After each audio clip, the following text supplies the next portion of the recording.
Boa noite, aliás, boa tarde ainda, né? A todos. Vai ser boa noite logo mais.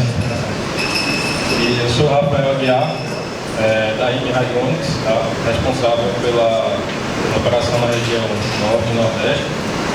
E hoje a gente tem uma conversa um pouco diferente do que a gente costuma fazer nas feiras, né? nas palestras que a gente vem realizando ao longo dos anos.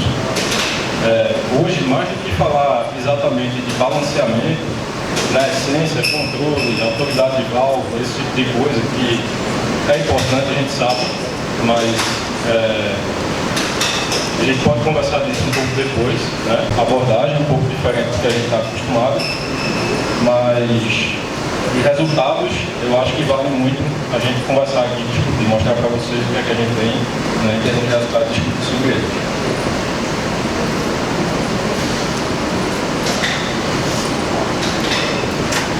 Aí vamos iniciar com a visão sistêmica, né, do HVAC, né, falando de água gelada, né. Nós temos a produção da energia térmica na CAG, né, basicamente a 104 sempre existe na CAG dedicada para fazer essa produção de energia térmica, que é a produção do frio, por assim falando, né. As torres de esfriamento, chiller, bombas, está tudo lá, tá.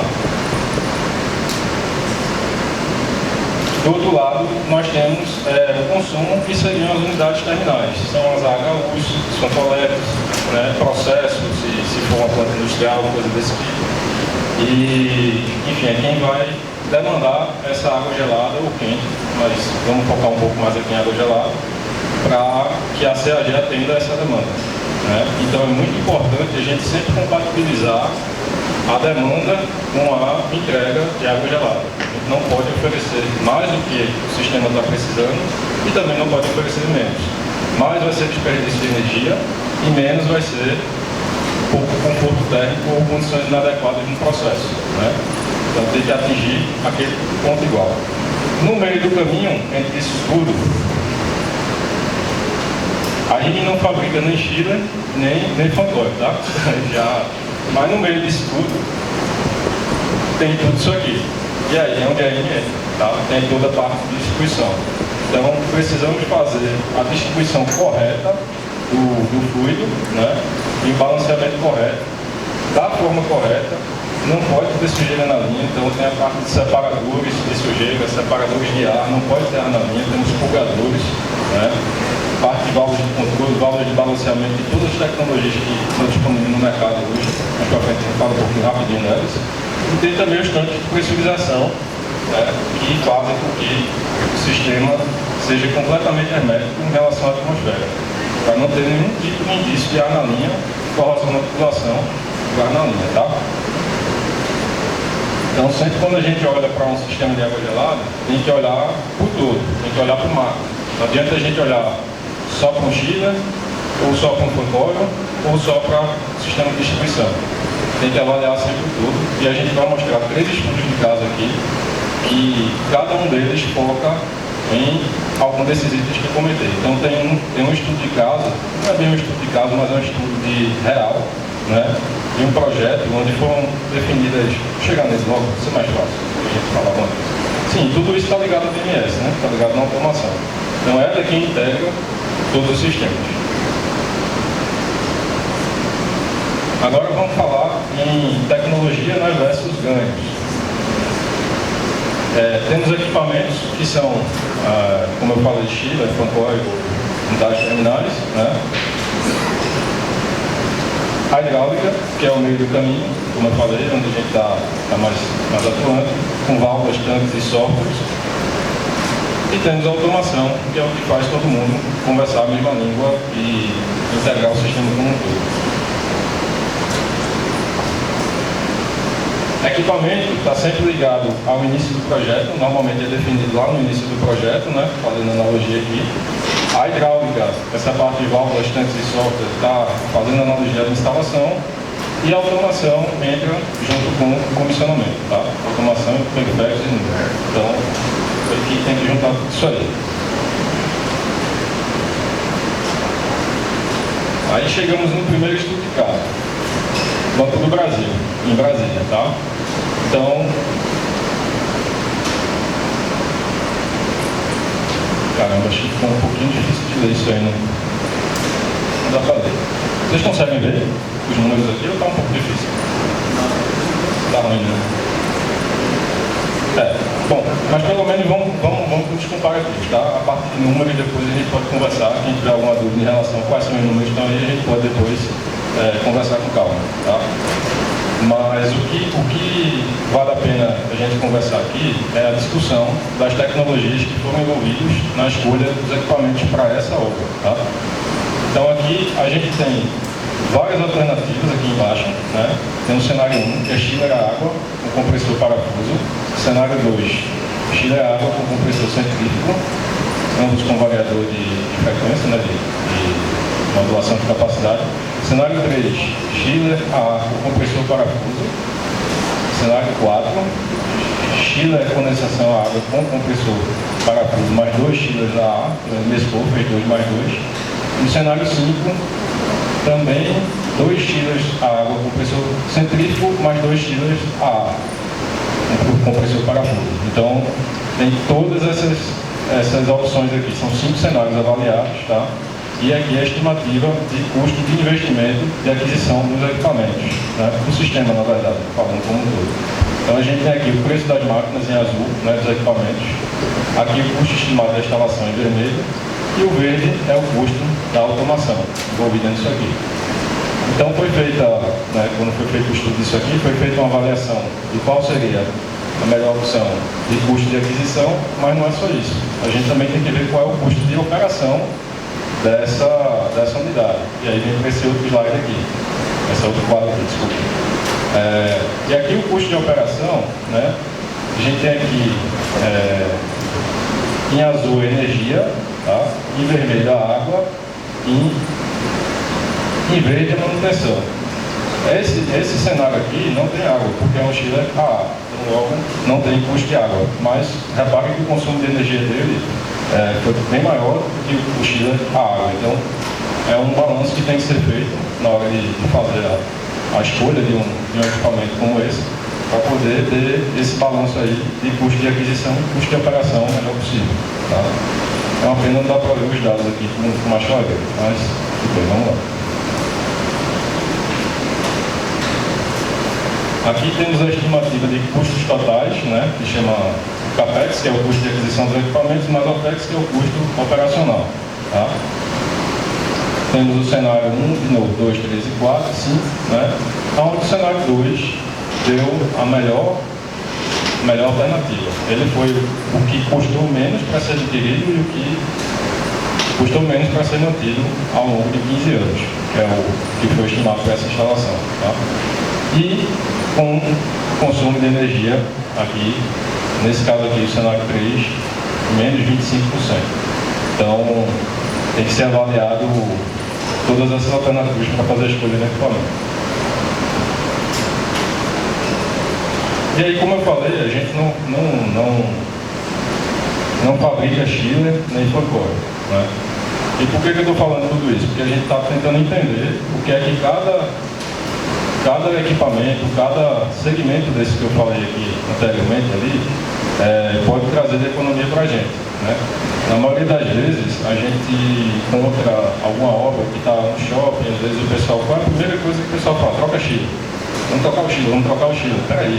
O chiller é uma coisa importante, que dá para ter uma economia grande, se for escolhido da forma correta, sim, é indiscutível, mas não é tudo. Ele está rodando em condições do projeto, esse chiller está rodando, está entregando para a gente tudo que ele pode, da forma como ele foi projetado para fazer. Ah, peraí, não sei, porque vamos trocar o chiller. Não, calma. Então tem que primeiro pensar para tomar as decisões corretas, né? E ter o melhor custo-benefício em relação ao que vai investir para a melhoria da planta e ao que vai ter de economia de energia, né? Vamos falar um pouquinho agora da parte hidráulica, que aí sim é onde a gente atua, tá? Aqui temos uma instalaçãozinha de um fancore, né? Um fancorezinho aqui no canto só para ilustrar, né? E temos os tipos de tecnologia disponíveis hoje no mercado pela INE, tá?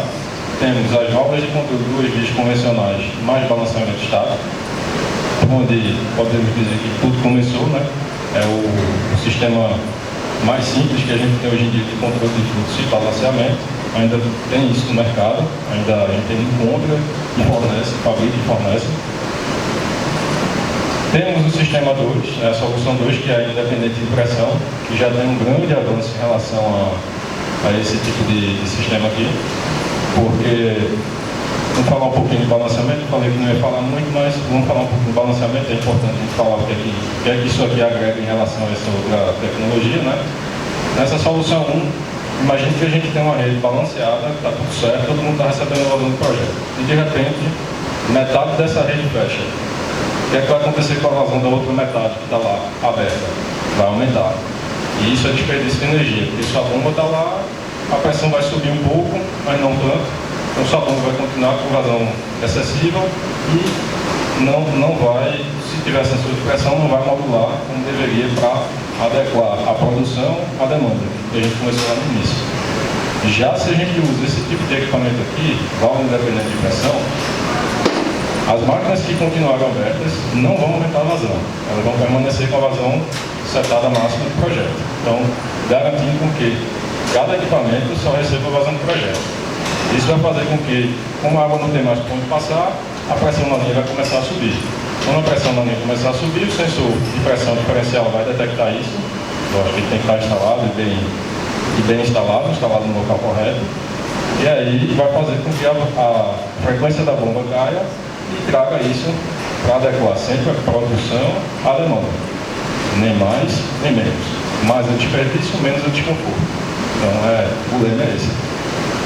E temos a solução 3, que é a válvula inteligente, que faz tudo que essa daqui faz, ou seja, ela limita a vazão máxima e faz um controle bem mais preciso do fluxo em cada máquina, só que com N alternativas, N soluções, N possibilidades a mais. Né? Ela tem um sensor de vazão integrado na própria válvula ultrassônico, que permite a medição de vazão em tempo real de cada equipamento e, mais ainda, permite jogar isso na automação. Então, se você tem uma obra com automação lá rodando, você abre o quadro da casa de máquinas, você vai ver todas as suas máquinas lá e vai saber a vazão em tempo real que está passando em cada uma delas. Então, usando esse tipo de equipamento, o balanceamento, o comissionamento, tudo fica extremamente simples. Não tem mais aquela de estar indo lá na máquina, ajustar a válvula, não sei o que, acabou. Isso aí a gente faz ou pela automação ou via Bluetooth.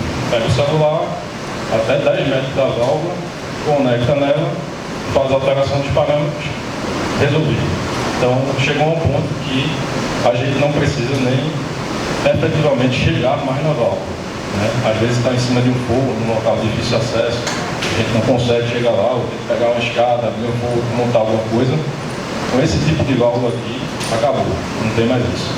Então, ela não tem nem mais ponto de medição de vazão. Né? Esses pontos aqui, presentes em todas as nossas válvulas, servem para fazer a medição de fluxo com telescópio, que é um equipamento nosso de medição de vazão.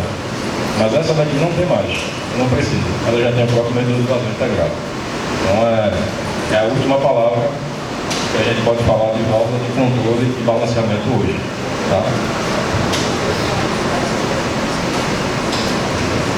E aí, como eu falei, voltando aqui um pouquinho, isso aqui ainda é usado até hoje. Tá? Em obras novas, está cada vez mais raro usar essa solução aqui mais simples, mais tempo. Tá? E aí a gente vai falar um estudo de caso que usa na verdade esse sistema, né? Balanceamento estático mais válvula de controle. Tá? E aí foi feito o estudo do sistema já existente, as medições de como é que estava se comportando, da forma como foi encontrado. E depois foram feitos ajustes na distribuição hidráulica, regulagem dos pontos de consumo, ou seja, balanceamento das máquinas, uma válvula estática. Então isso aqui é o mínimo que a gente pode entregar, digamos assim. E teve um resultado em redução de 60 metros cúbicos por hora nessa planta, possibilitando o desligamento de um dos chillers. Tá? Porque você trouxe o ΔT para CAG para o projeto, significa que o copo dos chillers aumentou, o rendimento aumentou, a vazão da bomba diminuiu 60 metros por hora, e aí a automação falou, opa, não precisa de todo mundo ligar, desliga o chiller. E aí a gente teve um ganho como é que se diz? Na verdade, é uma redução, né, de consumo energético de 6,35% no data center inteiro. Não é só do ar-condicionado, não. Tá? Data center tem essa siglazinha aqui, PUE, que é Power Usage Effectiveness. Digamos assim, o quão eficiente é seu data center em relação a custo energético fora os servidores, né? Então, o data center ele tem lá, o negócio dele é servidor, tá? Vários servidores lá de N clientes instalados. E aí, essa conta aqui é a seguinte, quanto ele usa para os servidores, mais os acessórios, que são ar-condicionado, iluminação, tudo mais, dividido por quanto ele usa só para os servidores. Então é uma conta que mostra quanto a mais do que precisa só para os servidores rodar, você está usando de energia. Então esse é o número aqui, que é uma linguagem bem popular, falando de data center. E aí foi feita essa redução aqui, para o PUE 1.71, que já é um número legal. Tá? Só com balanceamento. Só com balanceamento.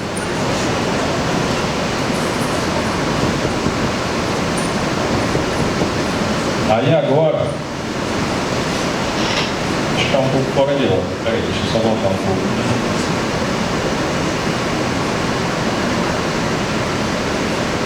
Tem uma coisa truncada aqui nos slides, mas vamos seguir a ordem. Deixa eu só voltar aqui um pouquinho. Tá, agora vamos falar de um estudo de caso que foi feito não mais mexendo só no balanceamento. Agora a gente está integrando instalação, comissionamento, junto com hidráulica, automação e periféricos. Então, o projeto já existia, o chiller já existia, a CAG já existia e não foi alterado, não foi modificado. Foi usado apenas, foram feitas apenas intervenções, realizadas intervenções nesses itens aqui. Tá? Que é um estudo de caso, né, que é bem interessante aí para a gente, o Teresina Shopping, na Piauí. Tá? Quem encabeçou essa consultoria, digamos assim, de serviço, foi o nosso amigo Germano, o Deus que está aqui, está com a gente aqui na sala. E ninguém melhor do que ele para falar do filho dele, né? Então, passo agora o microfone aqui para o nosso amigo Germano, seguir aí e falar quais foram os resultados que foram obtidos aí. Boa tarde. Primeiro, agradecer aí pelo convite aí. A gente veio assistir, na verdade, mas se a gente puder contribuir. Eu sou Germano por Deus, engenheiro mecânico, e a gente faz parte do Grupo Por Deus. O Grupo Por Deus ele é uma empresa que projeta, faz consultoria e instala também. E esse estudo de caso foi muito particular porque quando o shopping nos convidou a estudar o sistema, primeiro a gente propõe aos empreendimentos que nos convidam a fazer um diagnóstico, estudar tudo o que está acontecendo de forma mais aprofundada, ou seja, a gente refaz todo o projeto para chegar ao ponto de ir lá e chegar numa etapa de fazer medições, comparar com o projeto original, comparar com o que foi reprojetado por nós e fazer esse contraponto. O que está acontecendo no sistema, o que deveria acontecer baseado no projeto original. Então a gente encontrou chillers com baixo coeficiente de performance, temperatura da CAG, o delta T muito baixo, que é muito comum encontrar isso em instalações, e flutuações na temperatura do mol. A gente está tratando de uma região muito quente, lá fora chega a 38 graus fácil, 38, 39 graus. Lá no mol a gente conseguiu medir até 27 graus, então assim, é muito absurdo. E a sensação às vezes, que quem anda no mall do shopping, parece até boa, porque você está em trânsito, você está saindo de 40 graus, você está entrando 27, mas não era. Então quando a gente chegou na etapa de medições, a gente viu o quanto de problema tinha, o quanto foi profundo, quanto era preciso, quanto profundas eram as modificações a serem feitas. A gente chegou a mexer no conceito do projeto, porque teve que ser feitas alterações físicas nas tubulações, de forma a mudar o conceito de funcionamento da CAG. Então a CAG ela funcionava com 2 chillers para um piso superior, 2 chillers para um piso inferior. Quando a gente mediu as alturas manométricas das bombas, nenhuma atendia. Uma era alta demais, outra era baixa demais. Então eles estavam todas as bombas fora do curvo, fazendo com que o delta T fosse mais vazão para um lado do shopping e menos vazão para outro piso. Então,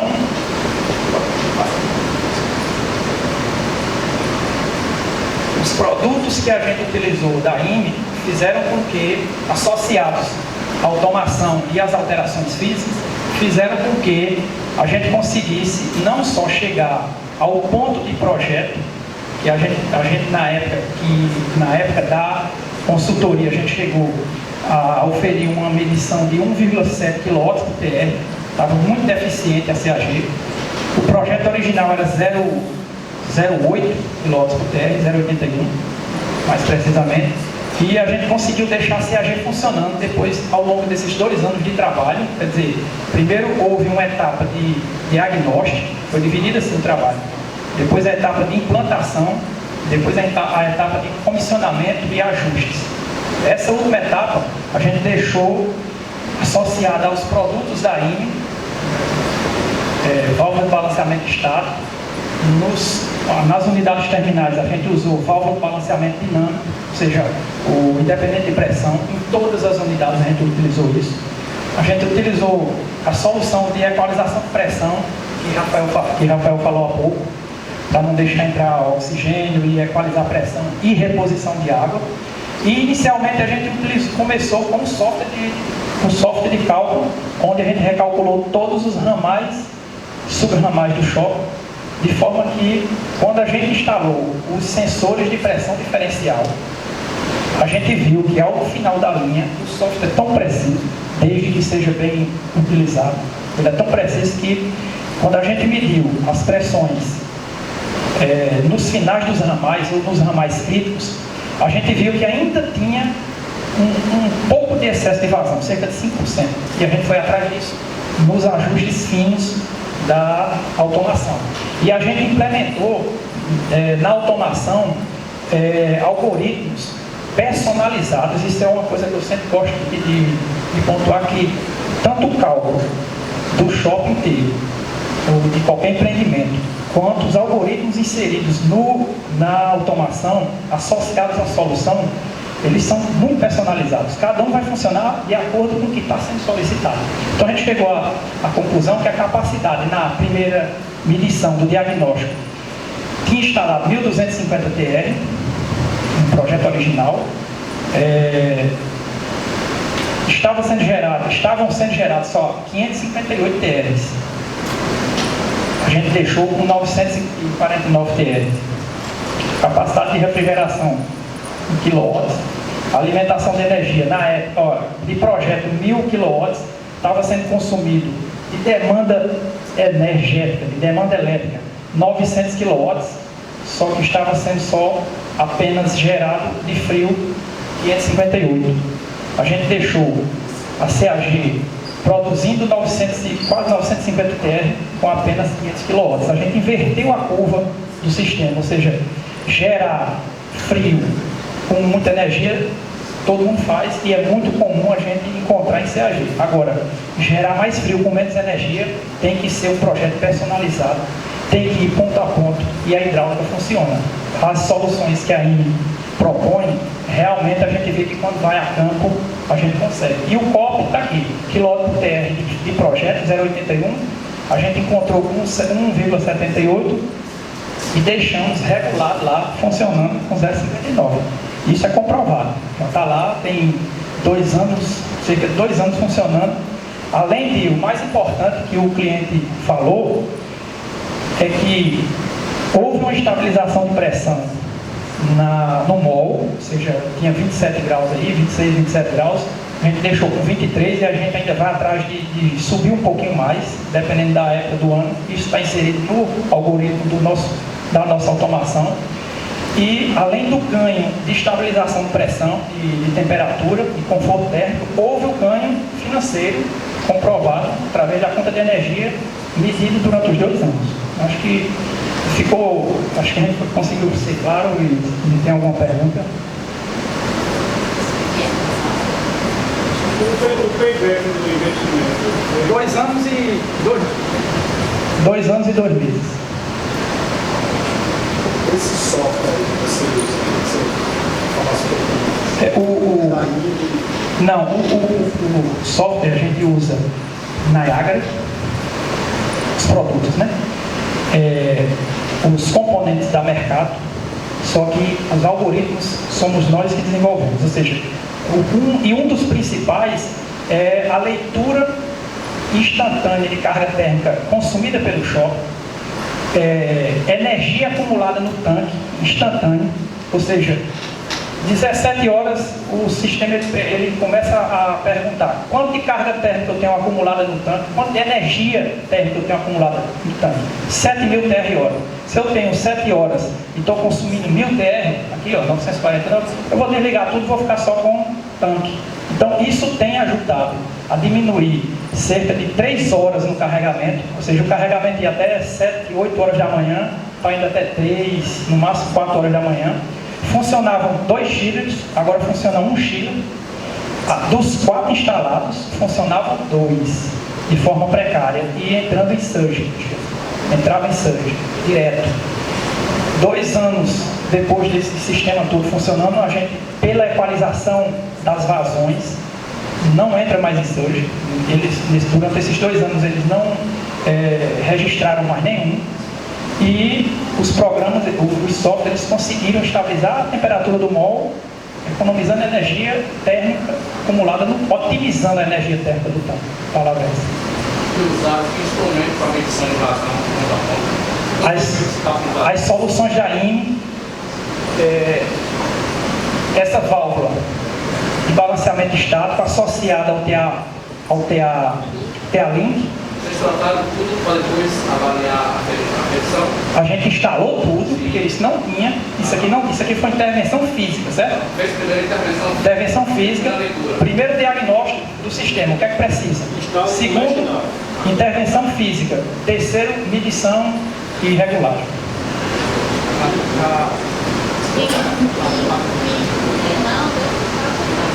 Mas ela levantou a placa. Temos tempo ainda? Levantou a... Então bora lá, deixa eu só fechar aqui rapidinho. Tem 2 minutos ainda ali. 1 minuto e pouquinho.